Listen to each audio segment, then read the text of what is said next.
ఈ న్యూస్ చూస్తుంటే ఉన్న మతి కాస్త పోతుందండి. అసలు గదిలో బండి పెట్టేసేసి, స్టార్ట్ చేసి వదిలేసేసి, పిల్లల ముగ్గురిని తెల్లవార్లు గదిలో పడుకోబెట్టేసేసి, శుభ్రంగా వాళ్ళు మేడ మీదకో లేకపోతే ఇంకెక్కడికో పైకి వెళ్ళిపోయి పడుకున్నారట. ఎంత విచిత్రంగా ఉందో! అసలు కొంచెం అయినా సరే ఆలోచించే వివేకం, విచక్షణ మనిషి ఎందుకు కోల్పోతున్నాడో అర్థం కావట్లేదు అసలు. కొంచెం ఇంట్లో 2 అగరబత్తీలు వెలిగించుకుంటేనో, లేదా ధూప్ స్టిక్‌లు వెలిగిస్తేనో, ఆ పొగంతా ఇంట్లో ఉండిపోతే ఊపిరి సలపనట్టుగా ఉక్కిరిబిక్కిరి అయిపోతాం. దగ్గొచ్చేస్తుంది. మనకి ఊపిరి అందనట్టుగా, గుండె పట్టేసినట్టుగా అయిపోతుంది. అలాంటిది ఆ కాస్త పొగకి అలా అనిపించినప్పుడు అసలు తెల్లవార్లు బండి స్మోక్ బయటకు వదిలేసేసి తెల్లవార్లు గదిలో పెట్టేసేసి వదిలేసి పిల్లల్ని గదిలో పడుకోబెట్టేస్తే అసలు ఆ గదిలో పొగ పోవడానికి బయటకు పోవడానికి మార్గం కూడా లేదట. ఆ పొగ ఎట్నుంచి బయటకు పోతుంది? ఈ పొగ ఇందులోనే ఉండిపోయి పిల్లలు ఉక్కిరిబిక్కిరైపోయి చనిపోతారేమో, లేకపోతే పిల్లలకు ప్రాణం మీదకి వస్తుందేమో అనే ఆలోచన, విచక్షణ జ్ఞానం కొంచెం కూడా లేకుండా ఆ తల్లిదండ్రులు అలా ఎలా చేస్తారో అర్థం కావట్లేదు.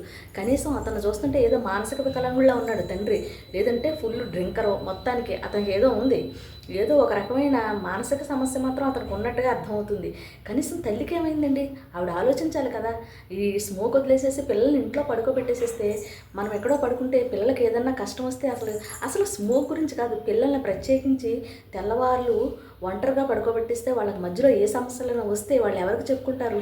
పిల్లలు ఉన్నప్పుడు తల్లిదండ్రులు ఆ పిల్లల్ని ఎంత జాగ్రత్తగా కాపాడుకోవాలి.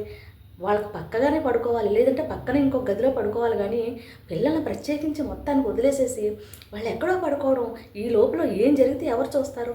ఆ పిల్లలకి ఏదైతే ఎవరికి చెప్పుకుంటారు వాళ్ళు? ఈ గాలి బయటికి వెళ్ళే అవకాశం లేనప్పుడు ఈ స్మోక్ ఇందులోనే ఉండిపోతే పిల్లలు ఉక్కిరిబిక్కిరైపోయి చచ్చిపోతారేమో అనే ఆలోచన కూడా లేకుండా, కనీసం తల్లి కదా, ఆ మాత్రం ఆలోచించే జ్ఞానం లేకపోయిందా ఆమె మెదడుకి అని అనిపిస్తుంది. ఆ స్మోక్ అంతా ఎక్కడికి పోతుంది? పిల్లలు ఉక్కిరిబిక్కిరైపోతారు, ఏం జరుగుతుందో అని పిల్లల్ని ఇంట్లో పెట్టేసేసి వాళ్ళనే లోపల గడపెట్టుకోమని శుభ్రంగా వీళ్ళు హాయిగా పైకి వెళ్ళిపోయి పడుకోవడం.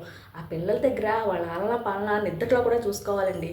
నిద్దట్లో కూడా నిజంగా చెప్తున్నాను, పిల్లల ఆలనా పాలన నిద్దట్లో కూడా చూడాలి.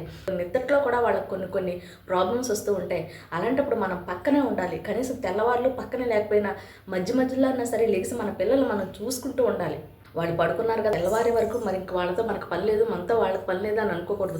ఎంత ప్రమాదం జరిగింది! వజ్రాల్లాగా ఉన్నారు పిల్లలు, వజ్రాలు. ఆడపిల్లలను చూస్తుంటే ఇంకా ముచ్చటేసేస్తుంది.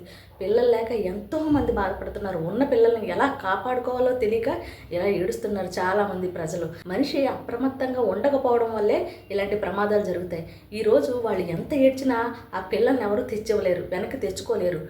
కొంచెం విచక్షణ కోల్పోకుండా ఆలోచించి జీవించండి. వాళ్ళకు వచ్చిన నష్టాన్ని ఇంకా ఎవరో భగవంతుడు కూడా పూడ్చలేడు. ఇప్పుడు లబోదిబ్బమని ఏడిస్తే ప్రయోజనం ఏంటి?